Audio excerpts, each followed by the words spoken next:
Hey, Chris. Remember it so you don't have to. As you all know, I love everything nostalgic. But since day one of starting this show, everybody has been requesting me to do a certain CGI film that actually came out rather recently. A little film known as TMNT. I guess since I grew up with the other Ninja Turtle movies, everyone wants to know what I think of this newest one. And since the Ninja Turtles were a large part of my childhood, I could technically include this as something nostalgic. Now, I am not one to fall victim to peer pressure. I just do what everybody tells me in the hopes of feeling less insecure. So, I have decided to review the latest installment to the Teenage Mutant Ninja Turtle films. Is it any good? Is it as strange or even as bad as some of the others? Well, let's take a look. So it starts off with our opening sequence, which apparently is so cheap they couldn't even bother to spell out the entire title. We get a narrator played by Lawrence Fishburne who introduces us to our heroes. 4 turtles, genetically reborn in the sewers of New York. Wow. Brief. I mean, geez, they expect us to buy this whole mutated turtle thing pretty quickly, don't they? Most people would consider that a little out of the norm. I mean, is the title the only real backstory we're gonna get about him? How the hell do you think they describe the Star Wars trilogy? A guy with a sword, his father. They don't get along. This is like the briefest description of the Ninja Turtles ever. Imagine if you didn't know who the Ninja Turtles were. You'd swear you were high listening to this. Named after the great Renaissance masters and trained as ninjas. But now a greater evil is poised to destroy their very brotherhood. An evil born 3,000 years ago. Yeah, we thought the turtle story was kind of slow and a little lame, so we decided to make up another story. Enjoy. And a warrior king named Yaldo led a brotherhood. In his quest, the warrior learned of a constellation known as the Stars of Kikan, opening a portal to a world of unknown power. Upon the portal's opening, 13 monsters were released into our world. Are we still in the same movie? When did we suddenly become 300? I mean, you just glanced over the Turtles' backstory. What makes you think we're gonna give a crap about this one?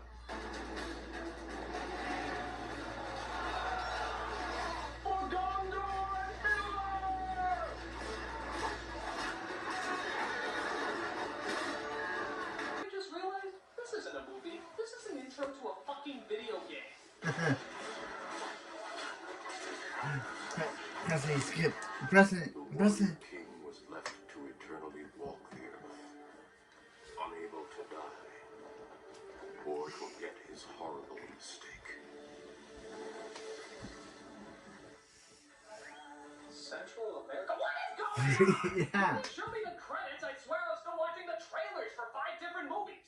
So, okay, we're in Central America now, I guess. The perfect setting for the Ninja Turtles, why not? As we see an evil crime lord who rules over the good people of a local village. He rides off in his Jeep but is stopped by a tree in the middle of the road. Remove it! Who are you? Show yourself!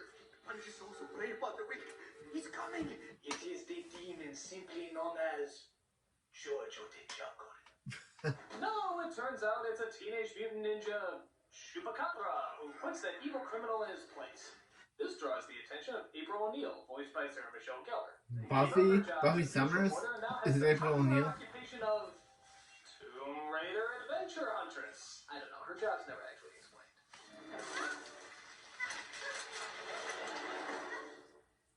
It's a long way from the city to just drop in. Okay, so they barely explain the Turtles' backstory because apparently they're making this film for the fans who already know it. The fans who know it so well that they have to see the name of the turtles under them so they can tell which one is which. What? Makes sense. Whatever. So Leonardo explains to April that he's in Central America because his master Splinter sent him there. Why? Because he needs to find his inner bullshit or something to lead the rest of the turtles properly. And how are the other turtles, you may ask? Well, April fills us in that Donatello is a customer service rep for a computer company, and Michelangelo is a children's entertainer. Oh, wait. The Teenage Turtles The have jobs. turtles have jobs? Well, I guess they have to get their pizza somehow, but... What, were they stealing the money before? Are the checks sent to the sewer? Do they go to the bank? Do they apply online? What the hell am I talking about? Turtles can't get jobs! Raphael, on the other hand, is turned into a reptile without a cause, as he continues to be doing what the turtles should be doing, fighting crime. Only he dresses up as a fearsome crime fighter simply known as the Night Watcher. Because I guess a giant radioactive green monster wasn't intimidating enough. Your training period ended a year ago. And Splinter says you don't write anymore. Splinter sent me down here to become a better leader. I can't go back a failure. Besides, these people need me more than my What brothers. movie are we missing? Did we miss a movie somewhere? I mean, last time I checked, they went time traveling or some shit. When did all this self-discovery nonsense happen? I don't know. I just know something's missing. Like the plot that brought us here. Yeah. So we cut back to New York, where we see the other turtles doing their normal shtick. Skateboarding, eating pizza, all that good stuff. But Mikey seems to miss the good old days. I remember how they used to feel, busting up crime syndicates. Sure, they had a bunch of guns, but they weren't like these guns. Why'd you do this to yourself, Mikey? Those glory days are over. Forget about it. Get on with your life. Concentrate on your work. Yeah, smoking like a true aspen. What am I missing? Yeah. Why aren't you fighting crime anymore? Nobody's stopping you! This isn't the amphibian version of The Watchmen. Just go do it! I would love to know what it is that you do that's so great. At least we're contributing around here. All you do is sleep all day. Yeah, I do nothing. You're right. You got me all figured out. Wow. Remember when these guys used to be fun? That was before every single comic book hero had to be brooding 24 hours a day. Seriously, lighten up! First of all, this team you speak of doesn't exist anymore. And second of all, Raphael. Excuse me, I just walked in from Kung Fu Panda. Donatello, his home has become like an empty shell. Each of your brothers... Oh god, what did they do to Splinter's voice? It sounds like Mr. Miyagi if he smoked a million Marlboros. What? You don't learn to recognize this. What is the matter? Pitiful. So April returns home, bringing a statue to, I guess, her employer, a man named Mr. Winters, voiced by Patrick Stewart. These statues I am Professor X. You should call me But it turns Professor out he has X. sinister plans, as he's hired some rogue hitmen who may sound familiar to you. The Foot Clan and I have come to hear your offer. The Foot Clan? Weren't they following the Shredder? Since you're so rich and Who's this chick? what is the She the weakest Shredder's part sister, or... and how will we know? Are they I gonna get- explain anything here? I guess that's meant to be Cry, Shredder's adoptive daughter. Okay, you know what? But- They're just making up anything they want. They don't care what it connects to. For all I know, Michelangelo is a dentist, Leonardo's an all-star, and April's a prostitute. Who cares? I don't. Let's see how they botch it up more. So Raph, while continuing to play Turtle in shining armor, cuts across an old friend. Good old Casey Jones. Casey. fooled me, Raph. How'd you know it was me? Wasn't that hard, man. You know, you look like a big metal turtle. Is that obvious, huh? Next should be telling me Clark Kent is Superman. So they both sit and talk about how much it sucks to be a superhero. I don't even care about Leo anymore. I hope he never comes back. Come on, aren't you being a little hard on the guy? I don't know. It's possible. Because it comes from growing up with a house full of brothers. I'm not trying to tell you what to do. I'm just saying that if it was my brother, I'd find a way to work it out. You know, this isn't exactly what I had in mind when I think of a Ninja Turtles movie. Nah. Teenage Mutant Ninja Turtles, giant reptiles talking about things, expressing their emotions, and analyzing them. Tune in next week when Donatello discovers that he might have bipolar depression. Stay tuned. So we finally see Leonardo return home and be reunited with his brothers and Sensei. I've missed you, Leonardo. I've missed you too, Father. Stop calling me that. I'm a fucking rat. So, now that Leo's returned, they finally decide to go fight crime again. It's about time. But Leonardo warns them that this is just a training mission. All right, but remember, we're only up here for training. You know what I always say, train by doing, dude. Mikey, when have you ever said that? I mean, you're so incredibly underdeveloped, I forget what your characteristics are. Well, their first training exercise is definitely a doozy, as a giant monster is seen attacking the Foot Clan, who are being paid to bring it to Mr. Winters. Do you think we should help these guys? I'd rather enjoy the show. What do you say, fearless leader? I say we stop talking. We must get it back to where the wild things are. Come here, Fuzzy Wuzzy. So we partake in, to be honest, a pretty cool action scene. But suddenly broken up when Mr. Winters magically brings these stone statues to life who look like the cast of Street Fighter if they ate the Transformers. Right. So they capture the monster and leave the turtles behind. In fact, they capture most of the monsters. As it seems the statues are the brothers of Mr. Winters, who it turns out was the immortal ruler long ago who has to capture all 13 monsters so that when the stars all realign, he can send them back to another dimension where do you really give a shit at all? I don't think you do. The original movies were pretty basic. Stop the Shredder, the end. Do they really think we're going to follow this crap about dimensions and interstellar dawn piss? I really doubt it. That doesn't prove anything. So Raph and Casey find another monster being attacked as they try to intervene. But they themselves are attacked as they hide in a shack on one of the roofs. I gotta hand it to you, Raph. You sure know how to show a lady a good time. Is there something you'd like to tell us, Casey? So Raphael thinks they should attack, while Leonardo says they should check with Raphael and Casey are a thing. Gets fed up with Leo and decides to go solo. Yeah, I'm so glad Leo left for that year in training. He's truly molded this family into a powerhouse of teamwork, hasn't he? Whatever. So Raph tries to find what's left of the monsters and comes across the noise-aborted crack baby. The noise. Devoid crest. Satan's Chihuahua escaped. Raph is confronted by Leo, who actually can't put it together that he's the Night Watcher, even though it was apparently obvious in an earlier scene.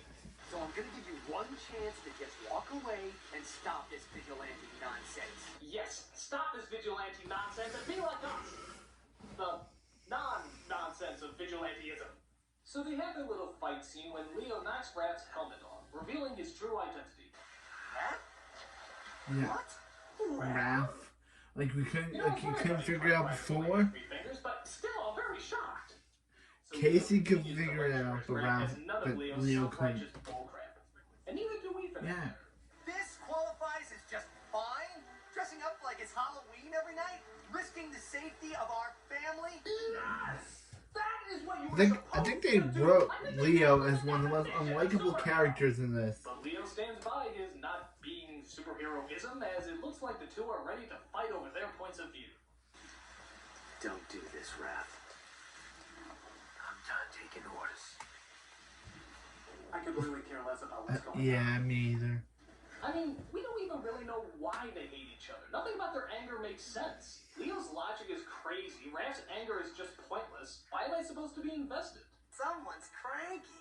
But Leo is kidnapped by the evil statue gang and is taken back to be presented as one of the 13 monsters. Raph goes home to tell Splinter the bad news.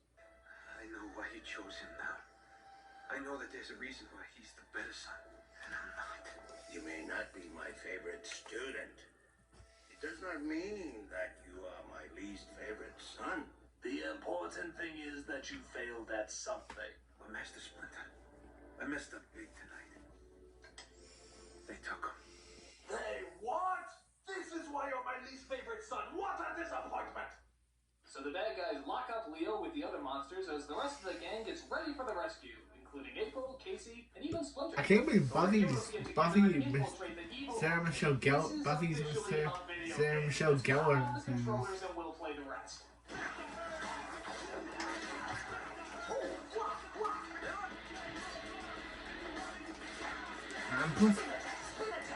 Spin attack, spin attack. Jump. I'm pressing, Greg, I'm pressing. Check it out. That would be the swirling vortex. Oh, I hate these cutscenes. I wish they had a cheat code so you could skip them. So they find Leo in one of the cages and break him out. Here, Raph and Leo finally get a chance to reconcile. You're gonna need these if you're gonna lead us out of here. I'm gonna need you too. Kissing you, fool. There will never be a better time.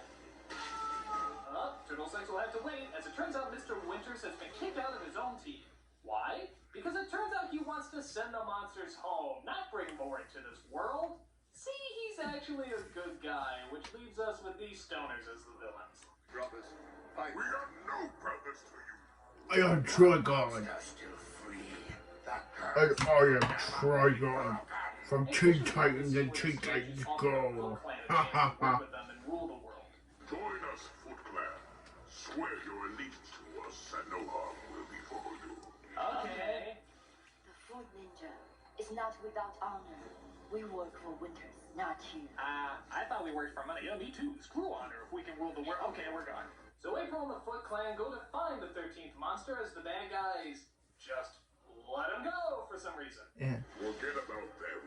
By the time they return, the portal will already be closed. I suppose I'm kind of stupid that way, but at least I know my cockiness won't in any way lead to my downfall. So as the turtles stay behind to fight, April and the Foot Clan find the monster and try to lead him back to the building. Where were these monsters all the time anyway? Were they in the city the whole time? That'd be pretty hard to miss. Maybe they traveled to the city. Good God, can you imagine how awkward that trip must have been? Well, either way, the monster is brought back and knocked into the portal as the evil cosplay statues are destroyed forever. So, now that that's taken care of, what about the Foot Clan? I mean, are they still enemies or what? Savor your victory tonight. For soon, we will have further business together.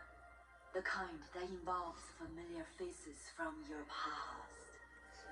In a sequel, then. I'm talking about sequels. Vague plots that we haven't really come up with yet type sequels. Now you're smoking your eyes! So, with that weak trailer for the next film established, we also see what happens to Mr. Winters, who is no longer immortal.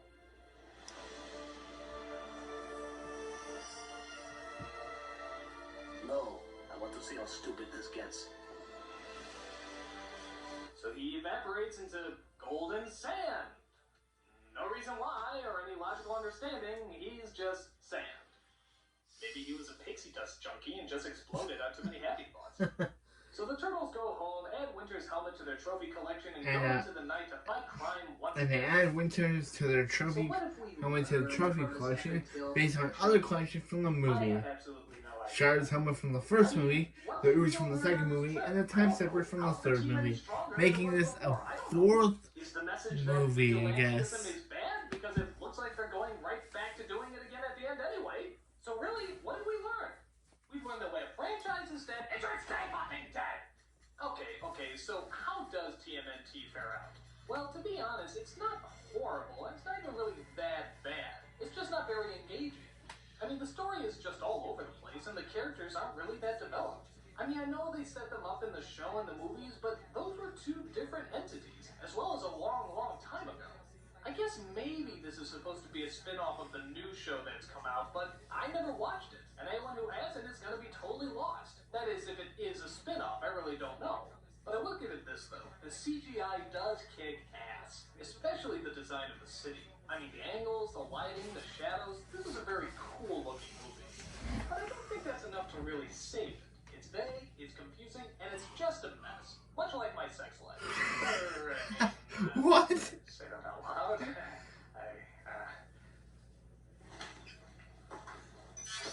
And that's why I'm the greatest lover ever. And don't you forget it. I'm a nostalgia critic. Now remember, so you don't have to. What? What?